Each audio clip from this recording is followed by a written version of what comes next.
जय श्री कृष्णा, राधे राधे। आप सभी भक्तों का आपके अपने YouTube चैनल श्री कृष्ण दीवानी में हार्दिक स्वागत है। आज हम पूर्णिमा व्रत की कथा को सुनेंगे। भक्तजनों, पूर्णिमा का व्रत सभी के लिए बड़ा ही लाभकारी है। पूर्णिमा का दिन भगवान शिव, भगवान विष्णु और माता लक्ष्मी का विशेष दिन है। व्रत को करने से हमें भगवान विष्णु, महादेव और माता लक्ष्मी का आशीर्वाद प्राप्त होता है। ज्योतिष शास्त्र में चंद्रमा को मन का कारक माना जाता है और पूर्णिमा के दिन चांद के पूरा होने पर उसका प्रभाव जातक के मन पर अवश्य पड़ता है। इसी के साथ पूर्णिमा के दिन लोग व्रत रखते हैं और भगवान की पूजा अर्चना करते हैं। इस व्रत को पूरे विधि विधान एवं पूर्ण आस्था के साथ रखने से जातक की सभी मनोकामनाएं पूर्ण हो जाती हैं। जो भी मनुष्य पूर्णिमा का व्रत रखता है उस पर भगवान विष्णु और चंद्रमा की विशेष कृपा होती है। इसी के साथ यह व्रत रखने से जातक की सभी मनोकामनाएं पूर्ण होती हैं और उसकी सभी आर्थिक परेशानियां दूर हो जाती हैं। सच्चे मन से इस व्रत को जो भी करता है उसकी समस्त परेशानियां दूर हो जाती हैं। पूर्णिमा के दिन स्नान और दान करने से जातक को पुण्य प्राप्त होता है। पूर्णिमा का व्रत रखने से माता लक्ष्मी और भगवान विष्णु व्रत करने वाले मनुष्य पर प्रसन्न होकर उसके सभी कष्टों का नाश कर देते हैं और उस मनुष्य की कुंडली में चंद्र दोष अगर होता है तो वह पूर्णिमा के दिन चंद्र उपाय करके इस दोष से भी छुटकारा पा सकता है।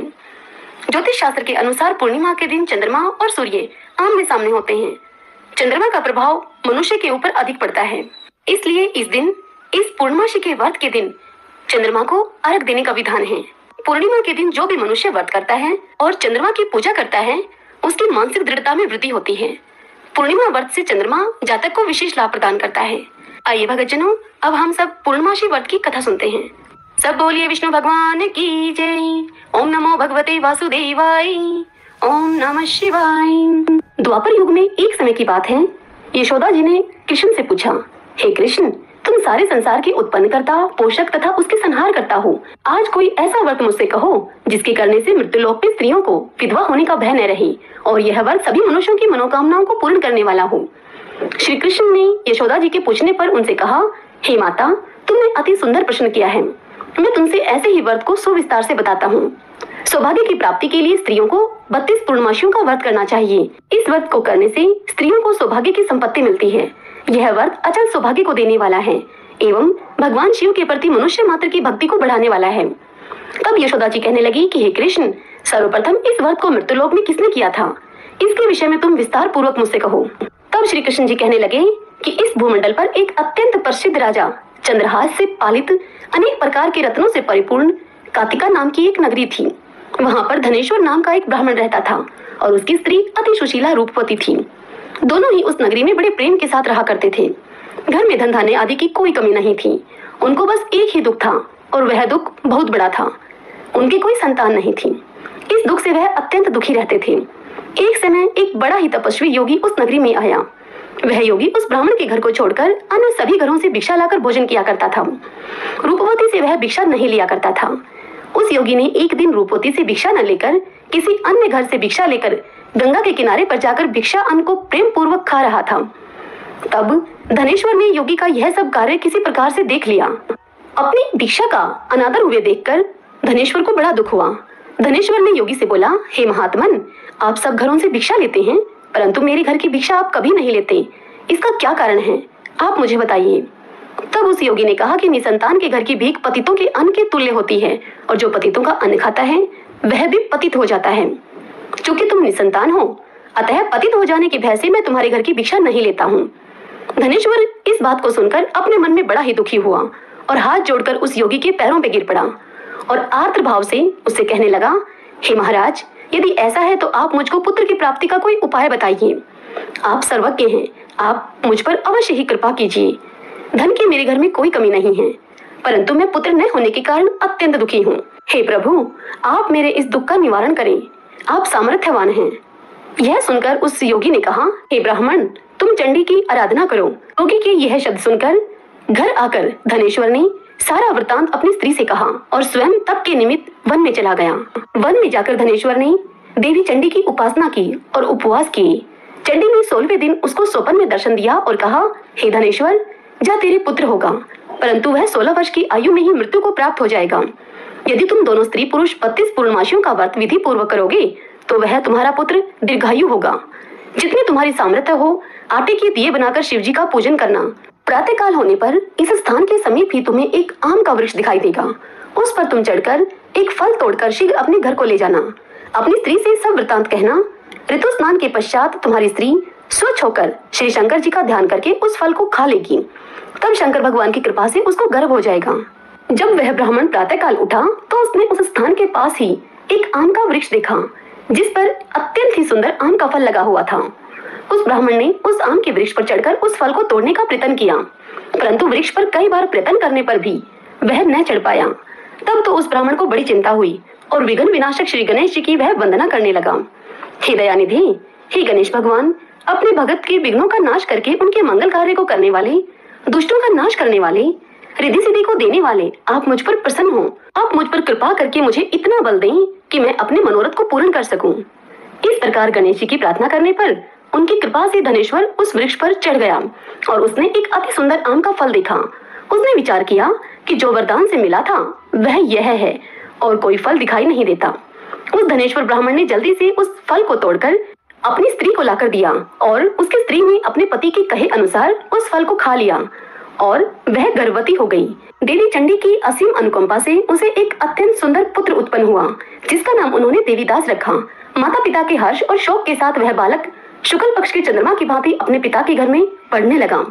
भवानी की कृपा से वह बालक बहुत ही सुंदर, सुशील और विद्या पढ़ने में बहुत ही निपुण हो गया। अब उसकी माता माँ दुर्गा की कृपा से उनकी आज्ञा के अनुसार 32 पूर्णमासियों का व्रत रखना प्रारंभ कर दिया जिससे कि उसका पुत्र बड़ी आयु वाला हो जाए। देवीदास को 16वां वर्ष लगते ही देवीदास के माता पिता को बड़ी चिंता हो गई कि कहीं उनके पुत्र की इस वर्ष मृत्यु न हो जाए। इसलिए उन्होंने अपने मन में यह विचार किया कि यदि यह दुर्घटना उनके सामने हो गई तो वे इसे कैसे सहन कर सकेंगे। इसलिए उन्होंने देवीदास की मामा को बुलाया और उससे कहा कि हमारी इच्छा है कि तुम देवीदास को 1 वर्ष तक काशी में ले जाकर विद्या अध्ययन कराओ और उसको अकेला भी वहां नहीं छोड़ना।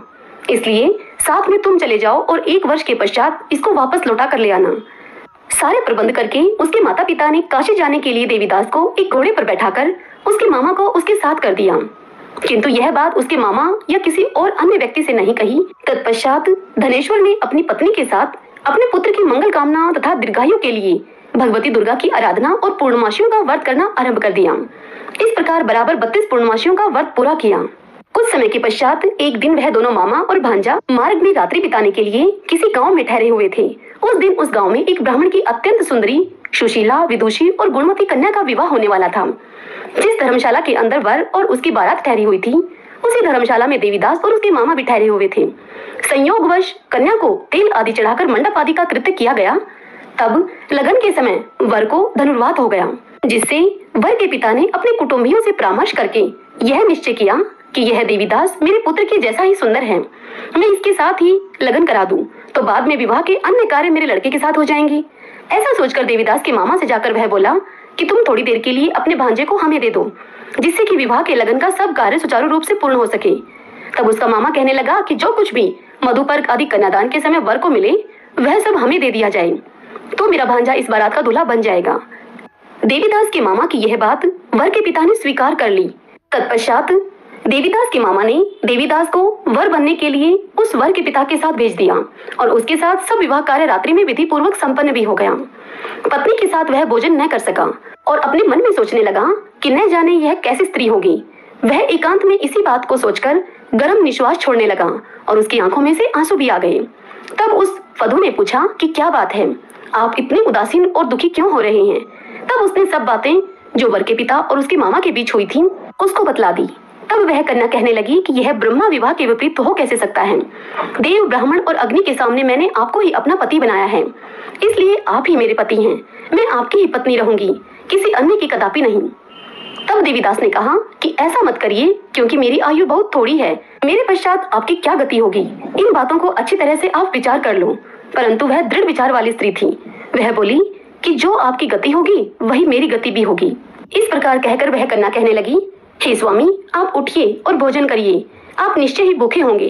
इसके बाद देवीदास और उसकी पत्नी दोनों ने भोजन किया और शेष रात्रि वे सोते रहे। प्रातःकाल देवीदास ने अपनी पत्नी को 3 नगों से जड़ी हुई एक अंगूठी दी और एक रुमाल भी दिया और बोला, हे प्रिय, इसे लो और संकेत समझकर तुम स्थिर चित हो जाओ। मेरा मरण और जीवन जानने के लिए एक पुष्प वाटिका बना लो और उसमें सुगंध वाले एक नव मलिका लगा लो। उसको प्रतिदिन तुम जल से सींचा करो और आनंद के साथ खेलो कूदो और उत्सव मनाओ। जिस समय और जिस दिन मेरा प्राणांत होगा ये फूल सूख जाएंगे और जब ये फिर से हरे हो जाएं तो तुम जान लेना कि मैं जीवित हूँ। यह बात निश्चय करके समझ लेना कि इसमें कोई संशय नहीं है। यह समझाकर वह वहां से चला गया। प्रातःकाल होते ही वहां पर गाजे बाजे बजने लगे और जिस समय विवाह के कार्य समाप्त करने के लिए वर तथा सब बाराती मंडप में आई, तब वह कन्या वर को भली प्रकार से देखकर अपने पिता से कहने लगी कि यह मेरा पति नहीं है। मेरा पति तो वही है जिसके साथ मेरा रात्रि में पाणी ग्रहण हुआ था। इसके साथ मेरा विवाह नहीं हुआ है। यदि यह वही है तो बताए कि मैंने इसको क्या दिया। मधुपर्क और कन्यादान के समय जो मैंने भूषण आदि दिए थे उन्हें यह दिखलाए मुझे, और रात में मैंने क्या गुप्त बातें इससे कही थी वह भी सब सुनाए मुझे। पिता ने उसके कथन के अनुसार वर को बुलवाया। कन्या की यह सब बातें सुनकर वह कहने लगा कि मैं तो कुछ भी नहीं जानता। इसके पश्चात वह लज्जित होकर अपना समूह लेकर वहां से चला गया और सारी बारात भी अपमानित होकर वहां से लौट गई। भगवान श्री कृष्ण बोले कि हे माता, इस प्रकार देवीदास काशी विद्या अध्ययन के लिए चला गया। जब कुछ समय बीत गया तो काल से प्रेरित होकर एक सर्प रात्रि के समय उसको डसने के लिए वहां पर आया।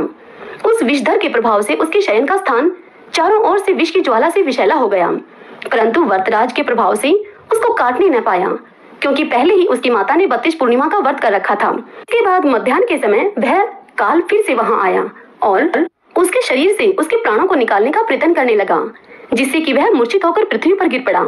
भगवान की कृपा से उसी समय पार्वती जी के साथ शिवशंकर वहां पर आ गए। देवीदास को मूर्छित दशा में देखकर देवी पार्वती जी ने भगवान शंकर से प्रार्थना की कि हे महाराज, इस बालक की माता ने पहले 32 पूर्णिमा का व्रत किया था, जिसके प्रभाव से हे भगवान आप इसको प्राण दान दें। पार्वती के इस प्रकार कहने पर भक्तवत्सल भगवान श्री शिव जी ने उसको प्राण दान दिया। इस व्रत के प्रभाव से काल को भी पीछे हटना पड़ा और देवीदास पुनः स्वस्थ होकर बैठ गया। उधर उसकी स्त्री उसके काल की प्रतीक्षा किया करती थी। जब उसने देखा कि उस पुष्प वाटिका में पत्र पुष्प कुछ भी नहीं रहे तो उसको अत्यंत आश्चर्य हुआ, और जब वह वैसे ही हरी भरी हो गई तो वह जान गई कि वह जीवित हो गए हैं। यह देखकर वह बहुत प्रसन्न होकर मन से अपने पिता से कहने लगी कि पिताजी, मेरे पति जीवित हैं, आप उनको ढूंढिए। जब 16वां वर्ष व्यतीत हो गया तो देवीदास भी अपने मामा के साथ काशी से चल दिया। उधर देवीदास के ससुर उसको ढूंढने के लिए अपने घर से जाने ही वाले थे कि वह दोनों मामा और भांजा वहां पर आ गए। उनको आया हुआ देखकर उसका ससुर बड़ी प्रसन्नता के साथ अपने घर में उनको लेकर आया। उस समय नगर के निवासी भी वहां इकट्ठे हो गए और सबने निश्चय किया कि अवश्य ही इसी बालक के साथ इस कन्या का विवाह हुआ था। उस बालक को जब कन्या ने देखा तो उसे शीघ्र ही पहचान लिया और कहा कि यह तो वही है जो संकेत करके गए थे। तद उपरांत सभी कहने लगे कि भला हुआ जो यह यहाँ आ गया, और सब नगरवासियों ने खूब आनंद मनाया। कुछ दिनों के बाद देवीदास अपनी पत्नी और मामा के साथ अपने ससुर के घर से बहुत सा उपहार आदि लेकर अपने घर के लिए प्रस्थान करने लगा। जब वह अपने गांव के निकट आ गया तो कई लोगों ने उसको देखकर उसके माता पिता को पहले ही जाकर यह खबर दे दी कि तुम्हारा पुत्र देवीदास अपनी पत्नी और मामा के सहित इधर आ रहा है। ऐसा समाचार सुनकर पहले तो उन्हें विश्वास ही नहीं हुआ, किंतु जब और लोगों ने भी आकर यही बात कही तब उन दोनों दंपति को बड़ा ही आश्चर्य हुआ। लेकिन थोड़ी ही देर में देवीदास ने आकर अपने माता पिता के चरणों में अपना सर रखकर उन्हें प्रणाम किया और उसकी पत्नी ने अपने सास ससुर के चरणों को स्पर्श किया तो माता पिता ने अपने पुत्र और पुत्रवधू को अपने हृदय से लगा लिया और दोनों की आंखों में प्रेम अश्रु बह चले। अपने पुत्र और पुत्रवधू के आने की खुशी में धनेश्वर ने बड़ा भारी उत्सव मनाया और ब्राह्मणों को भी बहुत सी दान दक्षिणा देकर उनको प्रसन्न किया। भगवान श्री कृष्ण जी कहने लगे कि इस प्रकार धनेश्वर 32 पूर्णिमाओं के व्रत के प्रभाव से पुत्रवान हो गया। जो भी स्त्री इस व्रत को करती है वह जन्म जन्मांतर में विधवा होने का दुख नहीं भोगती और सदैव सौभाग्यवती रहती है। यह मेरा वचन है, इसमें कोई संदेह नहीं। यह पूर्णिमाशी का व्रत पुत्र पौत्रों को देने वाला तथा संपूर्ण मनोकामनाओं को पूर्ण करने वाला है। 32 पूर्णिमाओं का व्रत करने से व्रत करने वाले की सब इच्छाएं भगवान शिव जी की कृपा से अवश्य पूर्ण हो जाती हैं। सब बोलिए विष्णु भगवान की जय। ओम नमो भगवते वासुदेवाय। शंकर भगवान पार्वती माता की जय। ओम नमः शिवाय।